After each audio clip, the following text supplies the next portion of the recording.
Bonjour à tous et bienvenue dans cette nouvelle vidéo. Donc aujourd'hui, on va continuer sur notre série de vidéos consacrées aux commandes sur Linux. Donc je vous propose de parler d'arborescence aujourd'hui, donc d'exploration d'arborescence, toujours dans le système de fichiers de Linux. Alors on va voir quelques commandes qui vont vous servir par la suite, notamment les plus célèbres. Ensuite, je vous laisserai voir les diverses options qui peuvent être offertes par ces commandes à l'aide de la première vidéo. Comment obtenir de l'aide? Vous pourrez avoir l'ensemble du détail pour chacune des commandes. Donc pour commencer, on va voir comment se positionner dans l'arborescence. Donc je pars du principe que vous avez déjà quelques notions au niveau de l'organisation d'un système donc Unix Linux avec la notion de racine, d'un répertoire, etc. avec le répertoire Home par exemple.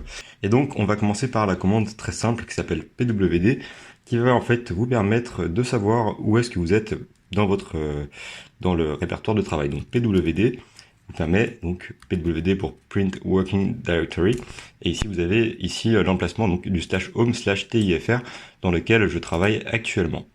Alors comment on fait pour changer de répertoire? On va utiliser la commande interne qui s'appelle cd comme ceci, et on va lui donner un argument. Donc si on lui donne un argument, par exemple on peut aller voir dans mon répertoire, donc je ne le ferai pas toujours, mais je le ferai juste pour cet exemple-là, pour vous montrer ce que j'ai dans mes fichiers, dans le gestionnaire de fichiers. L'objectif étant bien évidemment que vous ne l'utilisiez pas, et que vous fassiez tout en ligne de commande pour le tutoriel. On peut voir que dans mon répertoire /home/tifr, j'ai donc un répertoire documents, images, musique, etc. Donc dans musique, on peut voir qu'il n'y a rien. Si je fais un CD de musique, donc ici, je vais accéder directement au contenu. Donc là, je me suis déplacé en fait dans le contenu du répertoire musique. Alors, si je veux revenir au répertoire d'accueil, donc qui est celui-ci où on était à l'ouverture du terminal, je fais simplement la commande cd sans argument. Ça me permet de revenir en fait dans mon répertoire par défaut, donc print working directory, donc /home/tifr. Vous avez également un autre raccourci qui vous permet de vous déplacer dans le répertoire musique, par exemple, en utilisant le caractère tilde qui représente en fait le /home/tifr. Donc c'est un raccourci hein, sur le répertoire d'accueil, donc musique. Et ici c'est la même chose, on se déplace dans le répertoire musique. Si je fais un pwd, on s'est bien déplacé dans le répertoire musique. Pour revenir donc au répertoire précédemment utilisé, donc sans faire le cd, on peut également faire la commande suivante, cd comme ceci, et là on revient dans notre répertoire de départ. Comment lister le contenu d'un répertoire? Donc on va utiliser la commande suivante qui s'appelle ls. Ls tout simplement, vous allez lister en fait les répertoires qui sont dans votre répertoire courant, donc dans votre environnement de travail, donc ici dans le /home/tifr. Donc si je fais un ls, on peut voir que j'ai bureau, documents, images, etc. Donc ce qui correspond en fait à ce que j'ai dans, ici vous le voyez, à la fenêtre graphique. Donc je peux ensuite me déplacer dans chacun de ces répertoires en faisant ls /home/tifr/musique. Donc comme vous le voyez, ça tape assez rapidement. En fait, j'utilise la technique de l'autocomplétion, donc peut-être que vous connaissez. Ça permet en fait de trouver eh bien, une commande facilement. Donc en appuyant sur la touche Tab, vous avez le répertoire qui s'affiche directement. Il vous suffit de taper le début eh bien, du répertoire et vous avez la suite qui s'affiche automatiquement. Ça va de même pour les commandes. /home, donc on disait /tifr/musique. Je vais simplement lister le contenu du répertoire musique. Donc dans le répertoire musique, je n'ai rien, je n'ai aucun fichier, donc je vais en créer un. Alors pour en créer un, il y a plusieurs manières de faire. On peut utiliser la commande touch, donc touch mon fichier par exemple. Donc là j'ai créé un fichier. Je vais rappeler ma commande. Donc là, je ne l'ai pas créé dans musique, donc on va simplement le créer dans musique. Allons nous déplacer dans le répertoire musique, donc avec un /musique. Et je vais créer avec la commande touch donc un fichier, hein, par exemple mon fichier. Et ici, je vais pouvoir lister l'ensemble des fichiers dans mon répertoire, donc dans le répertoire musique, ici, qui correspond donc à mon fichier. Maintenant, si je vais voir dans mon gestionnaire de fichiers, je vais voir dans musique, et j'ai bien mon fichier qui a été créé. On va revenir au répertoire d'accueil pour simplement vous montrer d'autres possibilités avec la commande ls. La commande ls permet également d'afficher tous les éléments, y compris les éléments cachés. Donc pour faire ceci, on va utiliser l'option "-a", comme ceci. Donc là, on affiche tous les fichiers cachés qu'on ne voit pas forcément dans le gestionnaire de fichiers. Donc tous les fichiers cachés sur Linux commencent par un point. Donc ici, vous avez plusieurs fichiers cachés qui sont affichés dans votre répertoire d'accueil. On va s'intéresser à la commande notamment ls-l qui permet de lister, enfin d'afficher en plus du nom quelques informations supplémentaires donc sur notre répertoire. Donc ici vous voyez que vous avez du détail, donc déjà on a le nombre d'éléments et on a ensuite du détail ici. Donc comment interpréter ces lignes, donc c'est assez important pour la suite du tutoriel, également pour vous, pour comprendre ces lignes. Donc toujours vous aurez en premier le type de l'élément. Alors au niveau du type, si vous avez un D, ça veut dire directory, donc ça veut dire que c'est un répertoire. Vous avez également le tiret ici qui indique qu'on a affaire à un fichier régulier. Et vous pouvez trouver également un C à la place qui peut indiquer un fichier spécial en mode bloc, en mode caractère, pardon, un B, un fichier spécial en mode bloc, L, un lien symbolique, S, un socket, T, un tube, et un point d'interrogation pour un autre type éventuellement. Mais le plus couramment rencontré, donc c'est notamment le fichier régulier avec le tiret et le D pour directory. Ensuite, vous pouvez lire ici les droits associés à ce répertoire. Donc ici le répertoire bureau par exemple, ou bien on va prendre document. Dans document, vous avez RWX et donc R-X. Donc en fait, c'est les droits associés à chacun des documents. Donc on reviendra à la fin de cette vidéo sur ces notions de droits qu'on va aborder. Donc sachez simplement que les trois premiers caractères correspondent aux droits associés à l'utilisateur. Ensuite, on a les droits associés au groupe. Ensuite, les droits associés aux autres utilisateurs. On a ensuite le nombre de liens physiques ou de sous-dossiers qui sont dans le répertoire document. On a ensuite le propriétaire, donc TIFR. Ensuite, on a le groupe, toujours le même. Ensuite, on a la taille de notre répertoire. Puis ensuite, on a finalement la date de modification, donc ici, septembre 11 et l'heure de modification. Donc, voyons voir dans mon répertoire courant, donc j'ai créé un fichier que j'ai appelé mon fichier. C'est un fichier texte donc sur lequel je vais à présent vouloir visualiser le contenu. Donc on a plusieurs manières de faire. Donc, on a la commande more qui permet de faire cette action, donc more mon fichier, de lire ce qu'il y a à l'intérieur de mon fichier texte, donc au revoir. Et vous avez également une autre commande qui s'appelle less, qui est un petit peu plus performante. Elle présente plus de fonctionnalités que la commande more, qui est donc un peu moins bien que less. Donc mon fichier, ça revient exactement au même. Vous voyez que c'est un petit peu mieux au niveau de l'affichage. Enfin, vous avez d'autres commandes qui existent. Vous pouvez utiliser la commande cat également, qui permet d'afficher le contenu de votre fichier. Il y a beaucoup de manières de faire, mais voici les principales commandes qu'on peut utiliser. Comment fait-on pour créer un nouveau répertoire? Donc je vous ai montré comment faire pour créer un fichier, donc avec la commande touch. Pour créer un répertoire, on va utiliser la commande qui s'appelle mkdir, donc pour make directory, et on va donner un nom, donc mon dossier par exemple. Donc je fais ensuite un ls-l, et vous allez voir que vous avez un nouveau répertoire, mon dossier, qui s'affiche ici en bleu, et normalement, dans votre gestionnaire de fichiers, vous avez également mon dossier qui a bien été créé. Et si à présent je souhaite copier le contenu de mon fichier, donc qui est ici, dans le répertoire que j'ai créé mon dossier, je vais utiliser la commande cp. Donc c'est une commande qui permet de faire copie, donc copie d'un élément de mon répertoire de travail, donc ici ce sera mon fichier. Je veux le copier à l'intérieur de mon dossier. Donc pour cela, je vais faire // pour lui indiquer que je pars de mon répertoire courant. Donc ici, ça revient à dire depuis notre répertoire de travail, je rentre dans le répertoire qui s'appelle mon dossier. Et je vais donc copier mon fichier à l'intérieur de mon dossier. Voilà, donc si à présent, je navigue dans mon dossier, ici je fais un ls, on peut voir qu'il y a une copie donc de mon fichier qui a été créé à l'intérieur. Donc si je fais à présent un more par exemple de mon fichier, on peut voir que c'est exactement le même. J'ai simplement copié le premier fichier de mon répertoire courant vers le répertoire que j'ai créé, donc mon dossier. Maintenant, si vous souhaitez copier l'intégralité de mon dossier, eh bien vous pouvez utiliser la commande cp avec l'option -r qui permet de copier en fait mon dossier. Donc ici, je vais dire mon dossier, et je vais le copier en mon dossier 2 par exemple. Et là, je vais copier l'intégralité normalement. Donc vous allez voir dans le ls, donc je vais faire un clear pour que ce soit plus clair pour vous. Vous avez mon dossier 2 qui est ici, et si je fais un ls de / mon dossier 2, vous pouvez voir qu'à l'intérieur, on a bien mon fichier qui a été créé, et donc j'ai copié non pas le répertoire en lui-même, mais également son contenu avec l'option -r. Je vais créer un dossier, un nouveau fichier, mon fichier 2. Alors mon fichier 2, je veux le déplacer et non pas le copier. Donc pour l'instant, il est dans mon répertoire courant, il est ici mon fichier 2. Et je souhaiterais le mettre à l'intérieur de mon dossier 2. Alors pour le déplacer, je vais utiliser la commande mv, donc mv qui me permet de renommer ou bien déplacer une entrée de l'arborescence. Donc on va faire mv mon fichier 2 et on va le déplacer à l'intérieur de mon dossier 2. Voilà, si maintenant je fais un ls de mon dossier 2, je vois qu'à l'intérieur, j'ai bien déplacé mon fichier. Je fais ensuite un ls et il n'apparaît plus dans mon répertoire de travail. Comme vous l'avez vu, j'ai créé pas mal de fichiers. Maintenant, je souhaiterais les supprimer.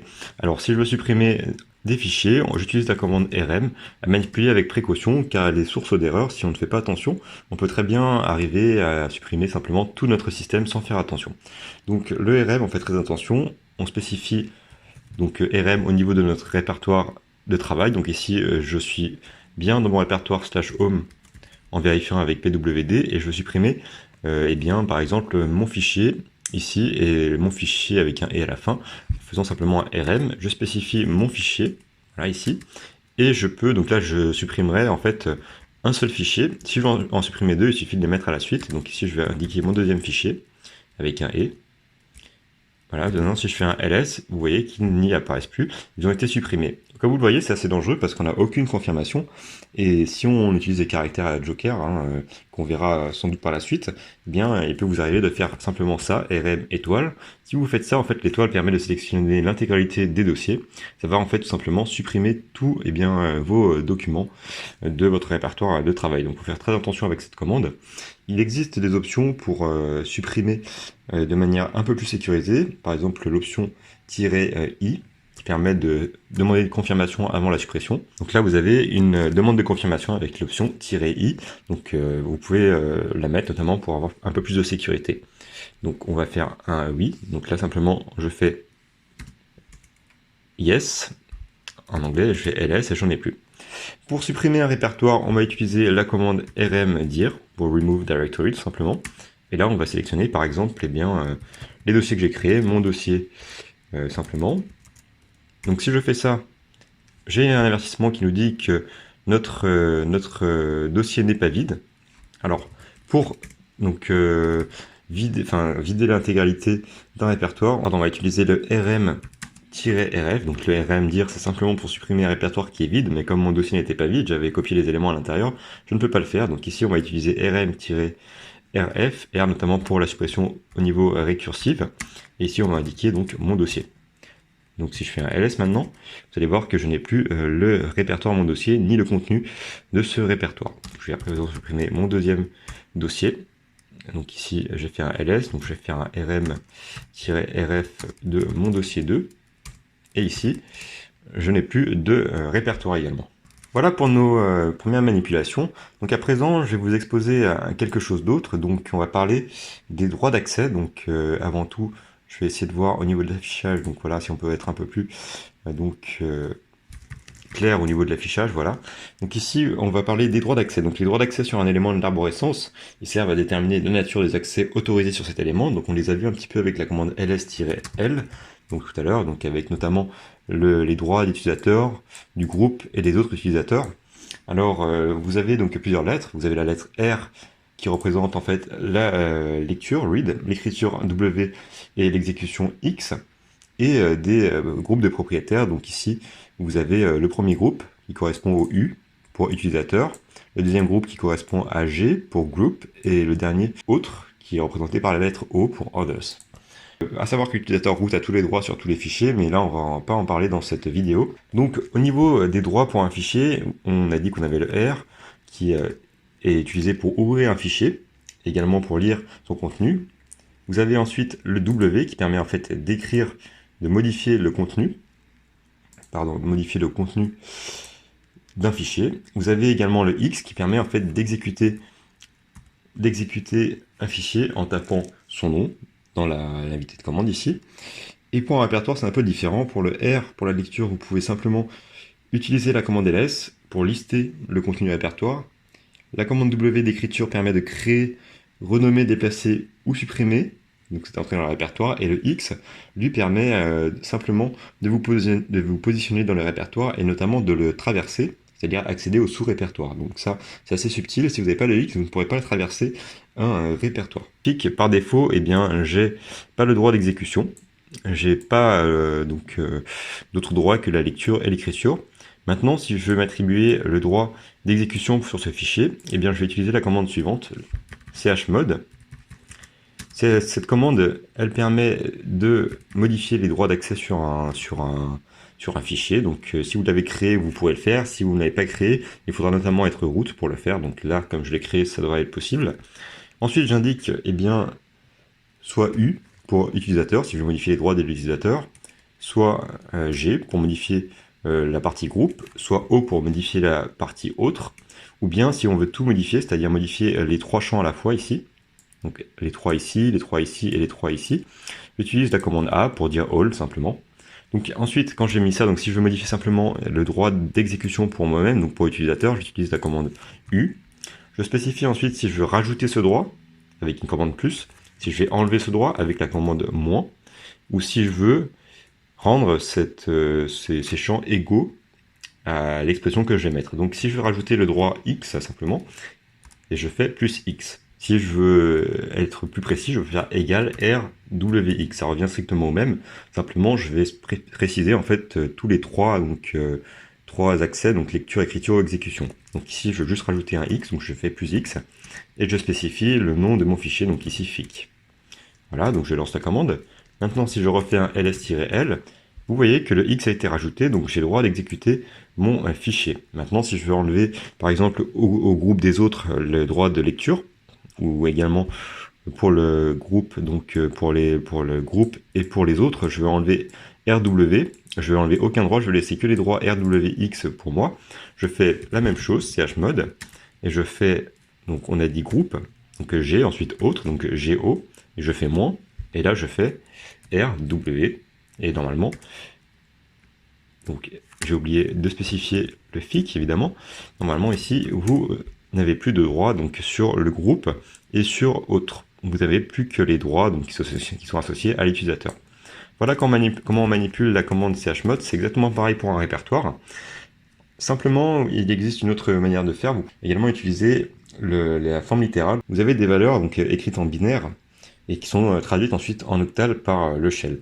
Alors, de manière littérale, donc pour bien vous expliquer les choses, je vous propose de vous faire un petit bout de texte pour vous montrer ça. Si on a R, donc WX, ça correspond en fait en binaire à A11, donc il y a 1 pour chaque lettre, 111. Ensuite, si par exemple je prends R-X, donc le tiret pour dire que je n'ai pas les droits dessus, ça va faire en fait 1, 0, 1 en binaire. Donc ça en octal, donc la première commande en octal, représente 7. Donc si vous faites le calcul en binaire, ça fait 7 également. Et le 101, donc ici c'est 101 du coup, puisqu'on a 1 pour le X et 1 pour le R. Donc si je fais 101, ça va valoir 5. Maintenant, si je fais R moins, donc là je n'ai plus que 1, 0, 0, puisque je n'ai pas les droits sur W et X, ça représente en octal 4. Donc en binaire ça fait 100, mais en octal ça fait 4. Donc finalement, ce que j'ai, donc là j'avais un 7 au-dessus, là j'ai un 5, là j'ai un 4. Si je veux les droits sur mon fichier RWX, ensuite R-X, ensuite R-, eh bien il va falloir que je mette au niveau de ma valeur du mode littéral, donc 754, la valeur en octal 754. Donc pour vous illustrer ça, on va simplement regarder donc, dans notre fichier, donc on avait notre fichier fic. Je veux à présent eh bien, lui donner les droits donc on a vu au-dessus RWX, R-X, R-.